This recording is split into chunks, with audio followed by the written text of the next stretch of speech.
Hello everyone and welcome to the Road to National Master Series, round 3 for the 2025 Minnesota Winter Open Tournament. So round 3, again at 1649, and I'm going against high rated opponents. So for this round I'm going against an 18-14 rated opponent, playing with the white pieces finally, and let's just get to it. So I started my game with, let's see, d4. So d4, my opponent went with knight f6. After c4, my opponent surprised me with b6. So usually here you see e6, and then if you go with knight c3, bishop b4, the classic Nimzo defense. And after all that, the opponents usually, black pieces usually go with b6. But here my opponent just went b6 right away. Maybe taking a different approach because my opponent's a higher rated opponent, right? So he wants to play something suspicious to then capitalize on his strengths and defeating the lower rated opponents. So I just went for knight f3, and after the fianchettoed bishop, I moved my knight to c3, and my opponent goes for e6 at this point, but here I can just stop it with a3. So I have my nice development of knights, and then just a3, preventing any bishop b4 ideas. So the bishop doesn't really have good squares to go to, right? Just like a very passive square here on e7, or maybe d6 blocking the pawn. But here my opponent just goes for d5 to then have an idea of maybe like bringing the bishop here to d6 at one point. Here I don't capture in the middle, but I just go for e3. Knight develops, and I go for b4 ideas. No, to be honest, I don't even know why I play this, but I wanted my bishop here on b2. That was the main purpose of why I played that move. Still not too bad of a move, but you know, it is what it is. My opponent went for this idea of c5. I capture here on c5, takes, and I capture here on d5. So I was thinking here, if my opponent captures here on b4, I have one more time to capture here on e6, and if they capture my knight, I can capture the knight with check, you know, and takes, and the pawn on c3 will be a little bit loose. So that's what I thought. So my opponent just capture here, capture with the knight, captures with the bishop. I capture with on c5, and after the bishop develops, I move my bishop to e2, rook b8, and I just castle. So far so good. And I would prefer maybe the black pieces because the pieces are a little bit more active, you know, because after I castle, my opponent castles and everything's good. So if you compare where the pieces are, I think the black pieces have better, more active squares that they're covering, right? So the bishop, my bishop is defending the knight, my knight's not doing anything, my dark square bishop is in the first rank still. So these pieces are more developed. That's one of the reasons why, or I think like the main reason why, black has a slight advantage with minus 0.1, minus 0.1. Yeah. So that's the reason why. Whenever, if you're ever in doubt on how things are calculated. So after I move my bishop to d2, develop a little bit, my opponent goes with knight f6, and I move my queen. And now I'm trying to improve my pieces a little bit, right? So my opponent goes with queen d6, which is a nice move.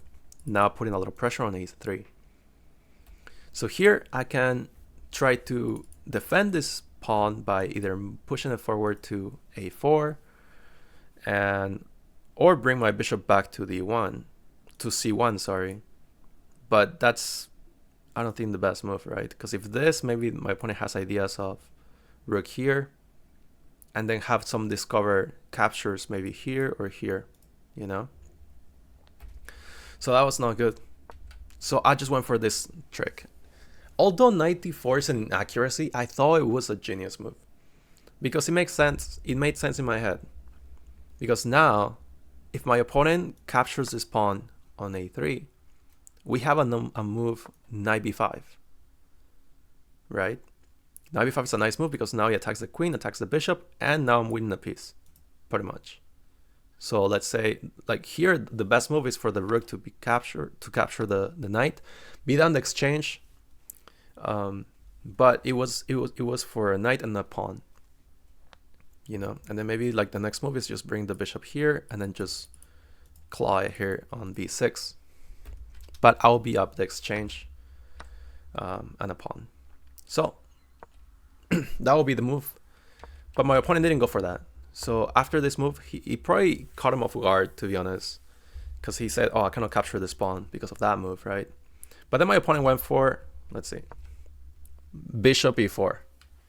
Bishop e4, only move to defend the knight and still try not to lose a pawn yet is this move, queen c3. My opponent goes for rook c8.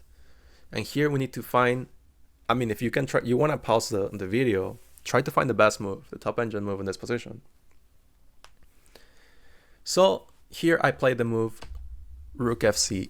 Rook f1 is a nice move because now if the bishop captures the knight in any way, that's just winning the game on the spot pretty much, because after queen takes rook, here the queen, if they go knight here, all the pieces are lost. So here they would have to like defend like this, and after these ideas, now I'm up one piece, right? One rook. So that'll be very nice for me. So after this, I had to find the move queen c4. Now I'm calculating that after the move knight b6, I just went queen a2. So I thought, okay, probably one of the best moves here, and actually it is the best move, is just bishop d5, and my queen is a little bit stuck, right? But I had to find, so after bishop d5, I had to find the move queen b1, and I'm still surviving. There are no discover attacks yet. You know, I can try to go like queen here after that and all that stuff. It's not so clear.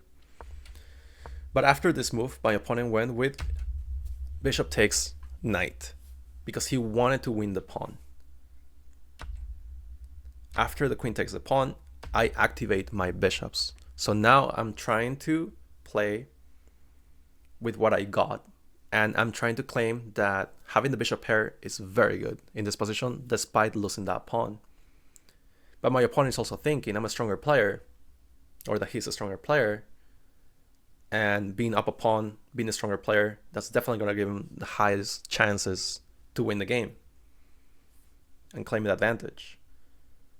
But we'll see what happens. So here my opponent offered the queen trade. Will you take the queen or not? So keep in mind that we are down a pawn. Will you take the queen or not? And the top engine move, the best move in this position, is actually to take the queen. A little bit counterintuitive, right? Because we are told that whenever you're down material, you don't want to trade everything, or especially the queens. But that's the best move because, I mean, especially because there's nowhere else to bring it, right? I mean, I can bring it to here, but then the queen takes and then my bishop's already there too. The good thing about this bishop here on e3 is that it's always looking at a7. That is the idea of that. So bishop takes, and I'm thinking that my opponent didn't go for pawn takes. And also apparently like the best move here in this position, wait, what the heck? It's rook takes c1, but I'm thinking that here, don't I have this move?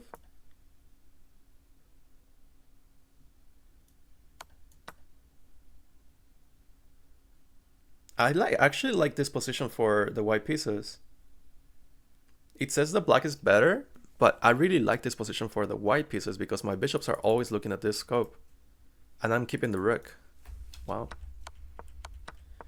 I didn't know that. But I capture the queen, bishop takes, and I just go for bishop a6. Important move, very important move, because it also prevents the pawn from being pushed forward. Right. So my opponent takes the rook with check, takes. And now my opponent's pieces are very stuck because my opponent has an extra pawn, but it's a pawn that I'm always looking through x-rays. We also need to be careful with a move like this because if I were to capture here, I can try to hang mate or not. Actually, never mind, I don't, because of this move. Ooh, I didn't see that. But my opponent didn't play that, so I mean, I was just trying to calculate. I thought I couldn't if my opponent moved there. Wow, I thought I couldn't, but I can because my bishop is still defending that square. Okay, never mind. Anyway, my opponent didn't play that, but I don't know why I thought that. My opponent went with e5. And here I went with h4. Just being careful. I don't want to get background checkmated, you know? So after f5, now I go for those principles. You remember, right, that we need to bring our rook to c7. That's where the white rooks are the strongest. One thing before this, by the way. So after this, my opponent, imagine if my opponent goes with something like, I want to trade all the pieces. I want to trade the bishop. It doesn't work, and you can see the evil bar, because if I capture this, my opponent takes, I can take the knight. And here the best move is just to not even do that. Like, just move h6 or something. And I'm fine, and I can prevent something like that. Or maybe this. You know, I'm just up a piece because of the background checkmate. Just wanted to show you that one, in case you were wondering. But after f5, I bring my rook to the 7th, attacking this pawn. And my opponent goes with kicking the bishop out first, because the pawn is about to drop, but it's attacking my bishop. So now I have to move the bishop. I don't capture the knight. I don't want to just capture and then like pawn takes and then we're giving some counterplay. So I went with bishop here because my plan is to bring the bishop to d6 and then attack these pawns. Very hard to defend this pawn, right? So my opponent goes with bishop c4. Nice idea. Now I'm thinking if I capture here, my opponent, I don't know, can capture my bishop or something. I don't know. So I just went for this idea of just capturing on c4. My opponent captured with a knight, and here I capture the pawn with the rook. So here you may be thinking, what if you capture with a bishop? Now, after a move like this, wait, let's see. Well, apparently this is... Oh yeah, never mind, because the knight is hanging. Never mind. So, yeah, if I capture here... Wait. Oh, there's a check, never mind. There's check, and then they move the knight. They can even capture here. That was it. Never mind. That's why it doesn't work, because of the check. I forgot. I was freaking out for a second. What? So I capture with the rook, because now I can defend this pawn with the bishop and the rook as well, just in case. My opponent gives a check, bring the king to h2. Now my opponent brings the knight here. Maybe have some ideas of knight check or something. But I said, that check doesn't do anything. So I didn't do anything about that. I just attacked the pawn on e5. My opponent cannot really my opponent cannot really defend this other than here and here. And if my opponent pushes the pawn, he just loses the other pawn. So it doesn't really work. So my opponent just brought the knight back. I brought my bishop back to b4, defending my pawn on e3. On a3, sorry. And then my opponent went with rook here on b2, attacking this pawn. Here, I just did an intermezzo, meaning an in-between move of attacking the knight. The knight goes to d2. Now, question for you. Will you take that knight or not? Will you take this knight or not? So I didn't take the knight because I'm seeing that the black pawns, or the pawns, yeah, the black pawns are in the black dark squares. And I have a pawn here, you know, very nice, well defended by the bishop. The bishop, I think, is very nice. It's a very open position.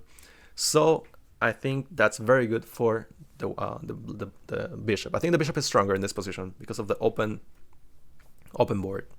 I went with this move, bishop c3, attacking the rook and also attacking the pawn and attacking the knight. So now if the rook moves somewhere, I can just win the knight. If the rook moves to c2, now I have this idea of just capturing the e5 pawn. Because now if my opponent takes, I can just take like this. And this pawn is also attacked, right? So very, very nice move. Maybe not the best one, but I like that. So here, I need to be careful. The only move is king h3. If I go king g1, I knew that I was a little bit dead. Because of, I think, king g1 and then just rook b1. And then there are discover checks and things like that. I didn't want to allow anything. Oh, wait, there's an idea. Let's see. Imagine I miss it, right? Then there's mate. But actually, there's like an idea of check. Oh, and the idea is that I need to sacrifice my pieces. That's why it's mate in 4, because after this move, Arabian mate. Right? Because then I cannot be taken because of all the checks and things like that. So I need to be careful with that, right? Of course. So I cannot go king g1. And after this check, I go king h3. My opponent paints my bishop, and I go with the move f3. Maybe not the most accurate move, because I don't have to do anything about it. I just wanted to block the pin. Now I can mobilize my bishop. My opponent takes the pawn on a3, and that's a huge mistake, because now I can capture the pawn on e5. And now I'm attacking this pawn, and I'm attacking this pawn. My opponent goes attacking my bishop, and what would you take with here? Would you take the f4 pawn? Will you take the g7 pawn? Will you take it with the rook? Will you take it with the bishop? What will you take it with? I mean, your bishop is attacked, right? So very logical to capture with the bishop. But actually the best move here is to capture with the rook with check. Obviously, if you go with king here, you can have a discovered, you know, you can just move your, that forces, if the king goes here, I think there's, let's see. Yeah, rook g5. And they have to give you the exchange. That's one of the moves. So my opponent cannot go there. My opponent has to just go to king f8. Only move. And here you can defend the bishop. You cannot bring it here to e7, and you cannot capture this pawn yet. I mean, you can try to attack the rook, I guess. Right? But I found the best move, which is just rook g5. You know, defending the bishop, and now we're threatening the discover check. We're threatening the discover check on the king, and attacking the rook. And if my opponent doesn't do anything, even if it's like h6 attacking the rook, you can still do the discover check because the bishop is giving the check, and whatever the king moves, now you capture the rook, right? My opponent does something else, I can always just capture here on f4. So let's say my opponent goes with something like, if the king moves, the king has to move, right? So if the knight moves, I still have the discover check. Remember that. So the king has to move, right? Or the rook has to move as well. But if the rook moves, let's say the rook moves here, now you can just, well, actually, sorry. You cannot do that. You can actually go for something like this. Check, and then even capture this maybe. Yeah, this is nice.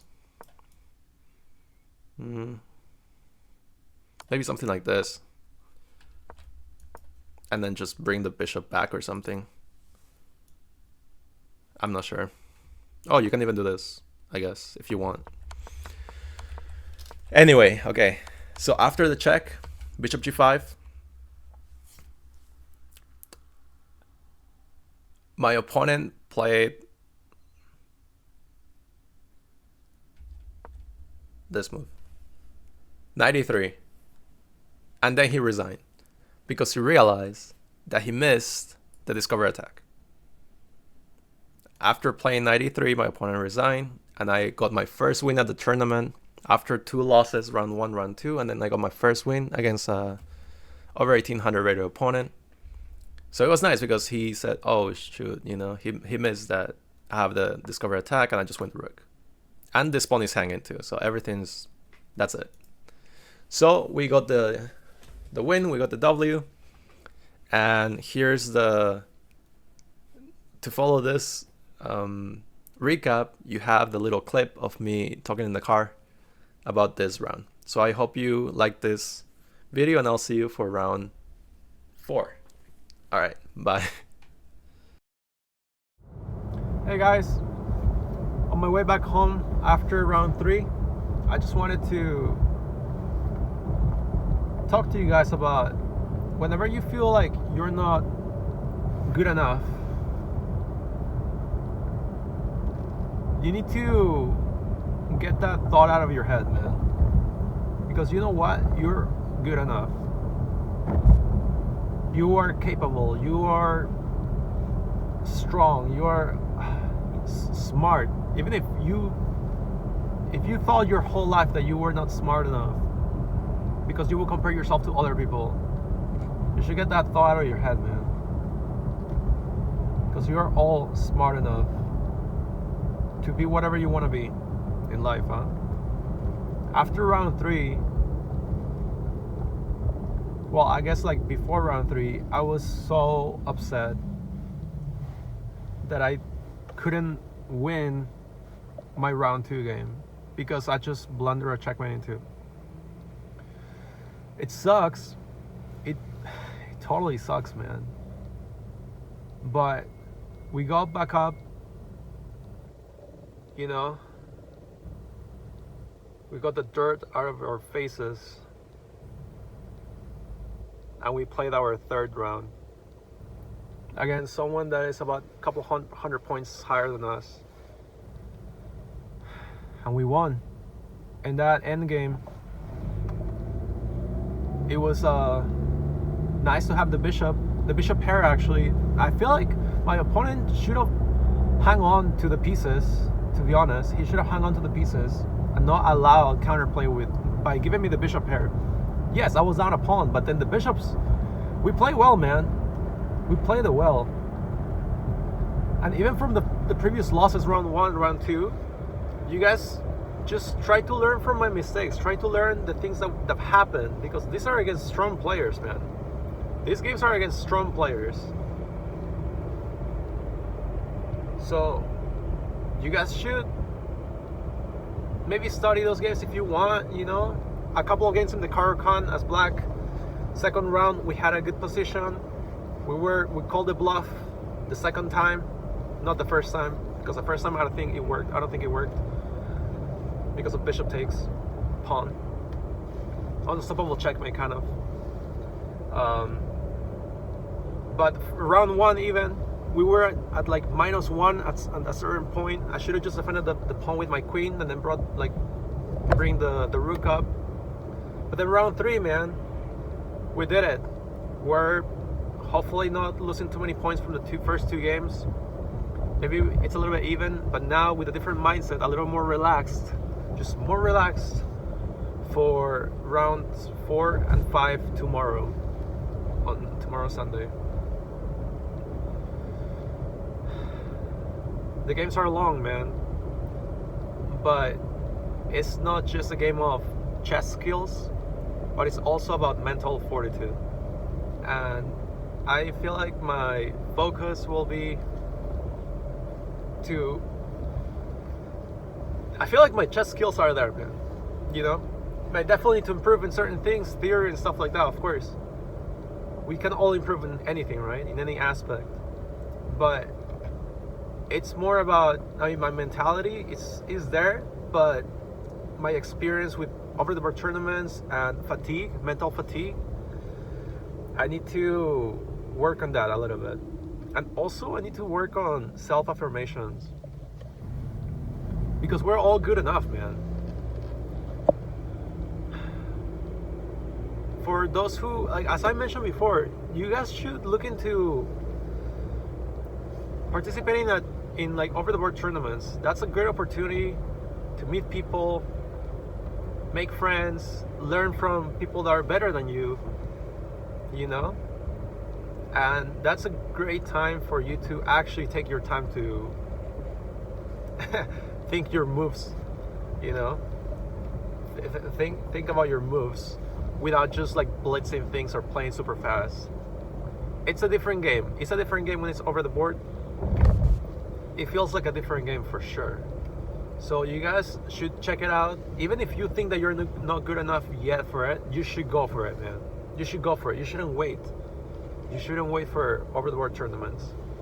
It's a great time to improve, for sure. That's gonna help you so much with your chess skills, with your chess knowledge, and now you're gonna start training and strengthening your mental, you're like developing mental fortitude, you know? Strengthening your mind in a different way, not just by gathering knowledge, but by strengthening it. So guys, I hope you like this video so far. and I will see you guys on the next video for round 4. Okay? You can do it. You can do it, man. You guys. I think we have a bunch of girls, I guess everyone. So everyone, please. Have a great night. I'll see you on the next video. Bye.